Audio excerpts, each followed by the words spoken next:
오늘 시간에는 하나님 정말 어디 계신가요? 라는 제목으로 하나님 말씀 증거하도록 하겠습니다. 필립 얀시가 지은 책 중에 하나님 당신께 실망했습니다 라는 책이 있습니다. 우리가 하나님께 실망하게 됐을 때 생기는 세 가지의 질문이 있습니다. 하나님은 과연 공평하신가? 하나님은 왜 침묵하시는가? 하나님은 어디에 숨어 계시는가? 우리들이 신앙생활을 하면서 이런 질문을 하게 될 수밖에 없는 이유는 하나님이 계시다면 정말 이럴 수는 없는 것 같다라고 느껴지는 때가 많이 생기게 되기 때문입니다. 요즘 저희들은 하나님 정말 어디 계신가요? 이런 질문을 하게 되는 것 같습니다. 이런 탄식과 또 고통과 간구가 우리들의 마음속 깊은 곳에서부터 나도 모르게 지금 나오고 있는 것 같습니다. 코로나 사태가 장기화되어 가면서 우리들의 인내심도 바닥이 나고 있고 버티는 것도 이제는 더 이상 자신이 없고 못할 것 같고 예배, 말씀, 기도의 영성은 점점 무너져 가고만 있고 내 믿음이 진짜인가? 지금 테스트를 받고 있는 것 같습니다. 왜 하나님이 이런 일을 허락하시는지, 왜 하나님은 숨어 계시는 것 같은지, 왜 하나님은 이런 고난을 빨리 해결해 주시지 않는지 참으로 답답하기만 합니다. 하나님이 계신 것은 분명히 믿습니다. 우리에게 그 믿음이 있습니다. 그런데 지금 내 눈에 하나님이 보이지 않는 것 같이 느껴지는 게 문제입니다. 어떻게 하면 우리들의 믿음이 지식이 아니라 관계가 될 수 있을까요? 내가 그냥 알므로 하나님이 계셔 라는 것에 머무르지 아니하고 나는 하나님을 느껴 내 삶에 하나님이 함께 하셔 라고 이렇게 체험하는 신앙생활을 할 수가 있을까요? 오늘 말씀을 통해서 함께 은혜를 나누기 원합니다. 첫 번째, 변하지 않는 환경 뒤에도 하나님은 여전히 계신다라는 것입니다. 오늘 말씀에 세례 요한이 나옵니다. 세례 요한이 지금 감옥에 갇혀 있습니다. 세례 요한은 자기의 제자들을 예수님께 보내어서 이렇게 질문을 합니다. 오실 그이가 당신이오니이까? 아니면 우리가 다른 이를 기다려야 하나이까? 이 질문은 쉽게 말하면 이런 뜻입니다. 예수님, 정말 예수님께서 메시아가 맞으십니까? 정말 우리가 기다리고 있는 그 메시아가 예수님 맞으십니까? 사실대로 좀 말씀을 좀 해주십시오. 만약에 예수님이 우리가 그렇게 기다렸던 메시아가 아니라면 정말 우리가 다른 메시아를 기다려야 합니까? 참 이상하죠. 어떻게 세례 요한이 이런 의심을 하게 됐을까요? 당시에 유대인들은 메시아에 대한 기대감이 있었습니다. 사람들은 메시아가 오게 되면 로마의 압제로부터 자기 자신들을 구원해 주고 이스라엘의 참된 평화와 행복을 가져다 줄 줄 믿었습니다. 이스라엘 나라가 정치적으로 독립하게 되고 경제적으로는 부강하게 되고 절대적인 평화가 임하게 될 줄로 기대를 했습니다. 그런데 예수님이 오셨는데, 그리고 예수님께서 메시아라고 하시면서 사역을 하고는 계시는데 예수님에게는 권세도 없습니다. 군대도 없습니다. 예수님에게는 정치적인 계획도 없습니다. 예수님은 사람들을 현실로부터 그냥 잘 먹고 잘 살게 만들어 주시지도 않습니다. 유대인들도 그랬고 세례 요한도 그랬고 자기들이 기대했던 메시아의 모습이 아니었던 겁니다. 자기들이 그렇게 원했던 메시아의 모습과는 거리가 멀었습니다. 그래서 유대인들도 세례 요한도 예수님이 과연 메시아가 맞으신가? 이렇게 의심을 하게 되는 겁니다. 또 세례 요한은 불의를 참지 않았습니다. 세례 요한이 왜 감옥에 갇히게 되냐면 당시에 헤롯 왕이 자기의 동생 아내였던 헤로디아와 불륜을 저지르고 결혼을 하게 됩니다. 세례 요한이 그것을 지적을 하면서 왕에게 책망하고 회개하라고 선포를 합니다. 그래서 세례 요한이 헤롯 왕으로부터 미움을 받고 지금 감옥에까지 갇히게 되는 겁니다. 예수님은 세례 요한을 위해서 아무것도 안 해주십니다. 세례 요한을 위해서 아무런 조치도 취해주시지 않았습니다. 세례 요한이 고민이 생기는 겁니다. 하나님의 뜻대로 사는데 왜 내 삶에는 이렇게 고난이 자꾸만 찾아오는 걸까? 하나님의 말씀대로 선포해서 이 세상을 바꿔보려고 했는데 오히려 의인은 고난을 받고 악인은 여전히 형통할까? 예수님이시라면 이런 세상을 정말 바꿔놓으셔야 되는 거 아닐까? 이렇게 지금 예수님에 대해서 생각을 하고 있는 겁니다. 또 세례 요한이 지금 이제 감옥에 오래 갇혀 있습니다. 육체적인 피곤함이 찾아옵니다. 영적인 침체도 찾아오고 있습니다. 오래 감옥에 갇혀 있으면서 몸은 점점 피곤하고 지쳐만 가고 있습니다. 빛을 보지 못하고 살아가고 있습니다. 이게 똑같은 상황이 지속되는 것은 참 괴롭고 힘든 일입니다. 아무것도 변화가 없이 그 작은 공간 안에 갇혀가지고 똑같은 매일의 삶을 산다라는 것, 그게 얼마나 힘들겠습니까? 그러니까 이제 육체적인 한계가 찾아오니까 영적인 한계까지 같이 찾아오게 되는 거예요. 오늘 말씀을 묵상해 보니까 세례 요한이 지금 당하고 있는 상황들이 이제 우리들이 겪고 있는 상황하고 똑같은 것 같습니다. 지금 우리들 주변을 봐도 나아지는 게 없습니다. 바뀌는 게 없습니다. 환경은 달라지지가 않습니다. 언제까지 이렇게 있어야 될지 현실은 답답하고 힘듭니다. 예측도 할 수 없습니다. 뉴스를 봐도 기대할 수 있는 것이 아무것도 없습니다. 주정부나 카운티 정부를 봐도 참 답답하기만 합니다. 그 이제 몸이 힘들고 피곤하고 그러다 보니까 이제 다 귀찮습니다. 뭘 하고 싶은 열정도 지금 다 사라져가고만 있습니다. 하나님이 안 계신 것 같이 그렇게 느껴지기도 합니다. 우리가 어떻게 해야 될까요? 환경은 하나도 바뀌지 아니하고 있고 하나님이 정말 어디에 계신지 그런 의심이 들기 시작할 때 우리는 어떻게 해야 될까요? 그러니까 우리의 믿음이 연약해지는 이유가 뭐냐면 환경이 안 바뀌고 내 기대가 채워지지 않는 것을 가지고 하나님이 계시지 않는 것이라고 연결을 짓기 때문에 그렇습니다. 사실 하나님은 계십니다. 하나님은 여전히 일하고 계십니다. 하나님이 안 계신 적은 한 번도 없었습니다. 그런데 내 눈앞에 놓여지는 상황과 환경만 보니까 그 너머에 계신 하나님이 보이지를 않는 겁니다. 내 눈에 보이는 상황과 환경이 안 바뀐다라고 생각하는 것을 이제 하나님이 계시지 않는 거라고 그렇게 연결을 짓는 것이 우리의 믿음의 연약함의 문제인 겁니다. 숨바꼭질 해보셨죠? 이 숨바꼭질 하면 참 재미있는 모습이 나타납니다. 아이들끼리 숨바꼭질을 하게 되면 참 재밌습니다. 어린 아이들끼리 숨바꼭질을 하면 정말 아이들은 다른 친구들이 나를 못 찾을 정도로 꼭꼭 숨습니다. 그래서 다른 친구들이 나를 못 찾는 것을 재미로 여기고 숨바꼭질 놀이를 합니다. 그래서 가끔 어떤 아이는 다른 친구들이 자기를 못 찾을 정도로 꼭꼭 숨어서 나중에 이제 하도 답답해가지고 자기 스스로 이제 밖을 나가 봅니다. 그랬더니 친구들이 나 찾는 것을 다 포기하고 이제 다 다른 곳으로 가버린 겁니다. 그리고 이제 어린 아이들하고 부모님들하고 숨바꼭질을 하면 또 그 숨바꼭질이 좀 다르게 나타납니다. 부모님이 숨을 때는 일부러 꼭꼭 숨지를 않습니다. 일부러 아이들이 찾을 정도로 살짝 이렇게 숨습니다. 그리고 아이들이 잘 못 찾으면 일부러 부모님들이 소리까지 내줍니다. 우후 하면서 이렇게 소리까지 내주고 힌트를 주는 거예요. 그리고 이제 아이가 거의 가까이 왔다고 이제 느껴집니다. 그러면 아빠나 엄마가 짜잔 하면서 나타나면서 아이를 이렇게 놀려줍니다. 그리고 이제 애도 재미있게 느끼지요. 그러니까 부모님 입장에서 숨바꼭질을 애들과 하는 이유는 뭐냐면 애들로 하여금 찾는 재미, 찾는 기쁨을 주기 위해서 부모님들이 숨바꼭질을 하시는 거예요. 그리고 이제 어른이 되면 어른들끼리는 숨바꼭질을 하지 않습니다. 만약에 다 큰 어른들끼리 같이 숨바꼭질을 한다?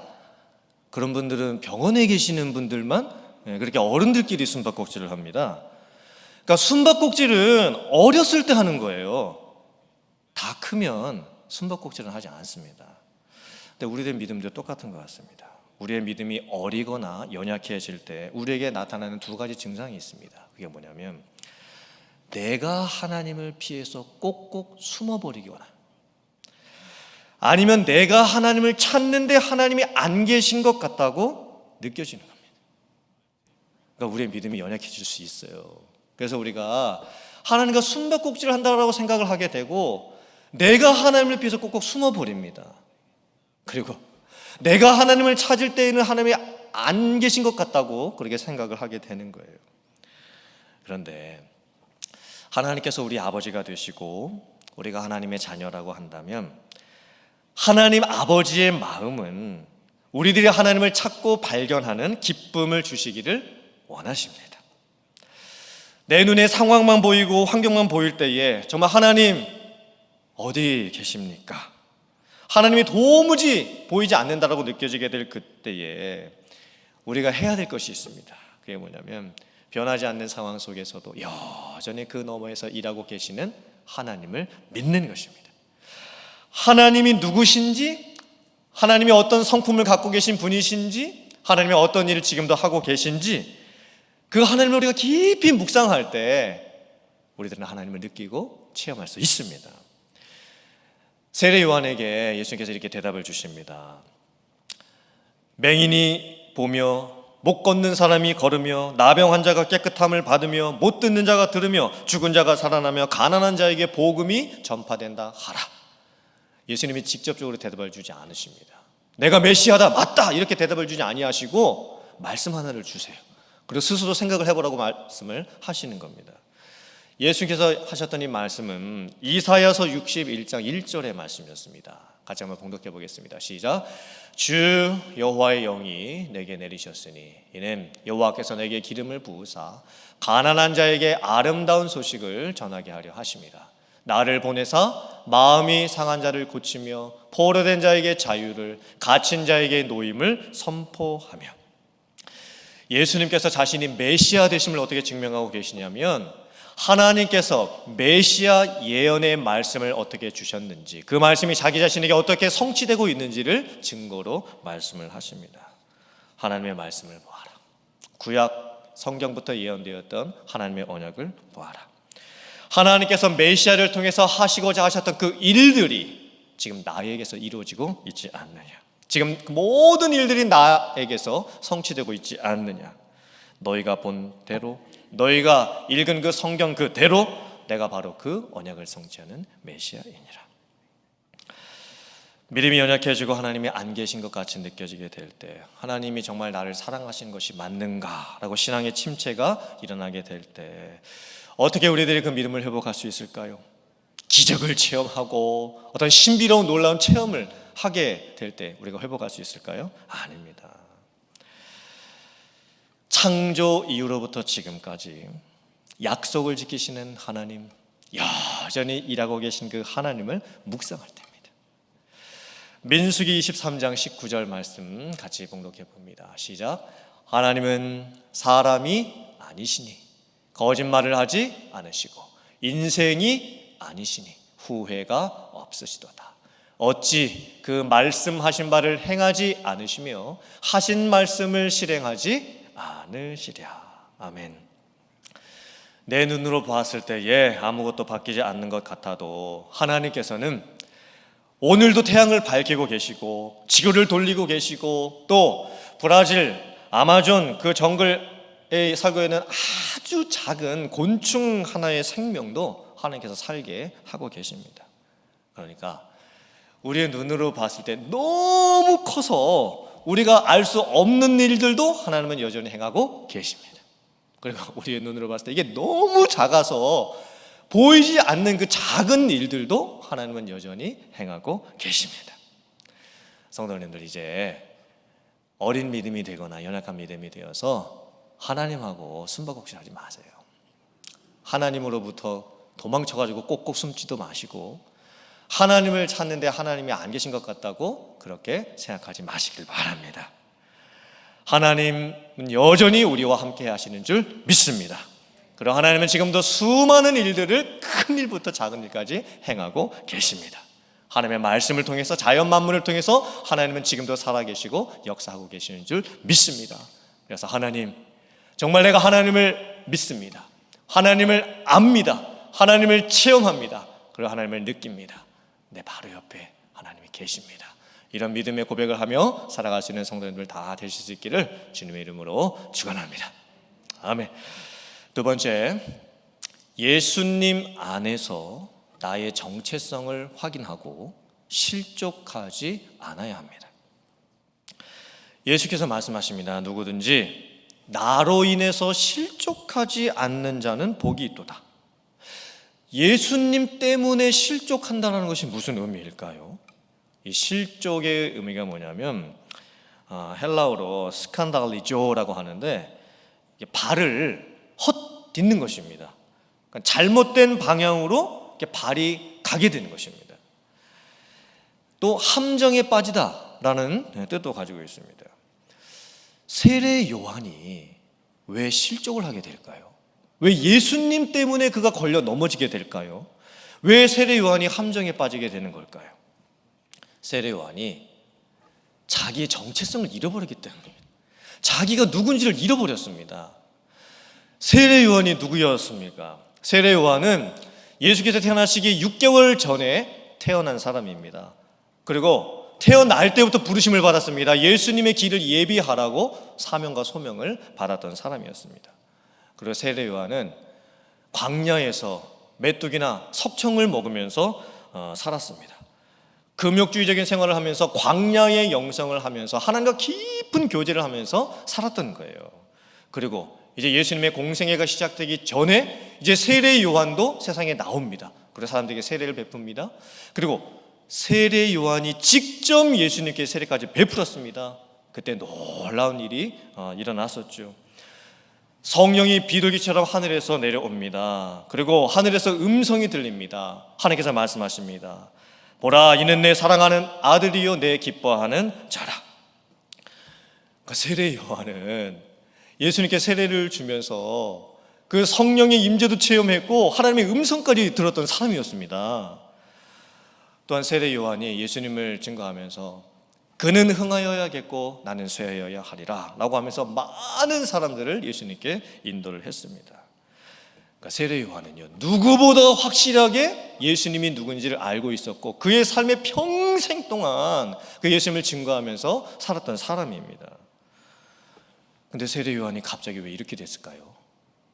예수님이 메시아가 맞으신가 아니신가 이렇게까지 의심을 하게 되고 예수님으로부터 때문에 실족까지 하게 되었을까요?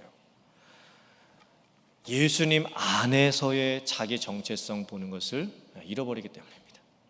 세례 요한은요, 예수님 안에 있어야만 되는 사람이었습니다. 자기 자신 스스로는 자기 삶의 의미와 목적을 찾을 수가 없는 사람입니다. 세례 요한은 예수님 안에 있을 때 자기가 왜 살아야 되는지 뭐를 해야 되는지 알 수가 있었습니다. 근데 자기 정체성을 잃어버린 거예요. 예수님의 제자들도 마찬가지였습니다. 가룟 유다는 은 30의 시험이 들어서 실족합니다. 그 예수님을 팔아버립니다. 베드로는 예수님이 잡히시고 십자가에 달리실 그때쯤에 사람들 앞에서 내가 예수님의 제자라고 밝히지를 못합니다. 예수님을 부인하게까지 되게 됩니다. 도마도 마찬가지였습니다. 부활하신 그 예수님을 자기의 눈으로 보면서도 믿지를 못합니다. 왜 제자들도 예수님 때문에 실족을 하게 되었을까요? 예수님 안에 있었어야 됐는데 자기 자신의 모습을 자기의 눈으로 보니까 실족을 하게 되는 겁니다. 그러니까 세례 요한도 그랬고 제자들도 그랬고 자기가 기대하는 예수님의 모습을 따라갔던 거예요.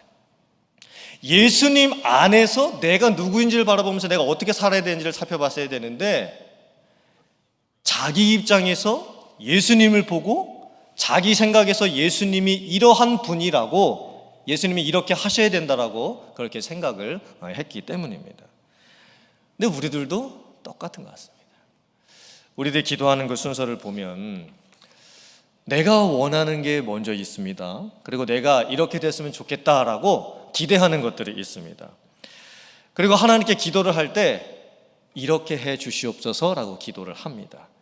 또 그럴 때는 저희들이 얼마나 구체적으로 기도를 하는지 모릅니다. 구체적으로 기도를 합니다. 하나님 이렇게 되게 해 주시옵소서.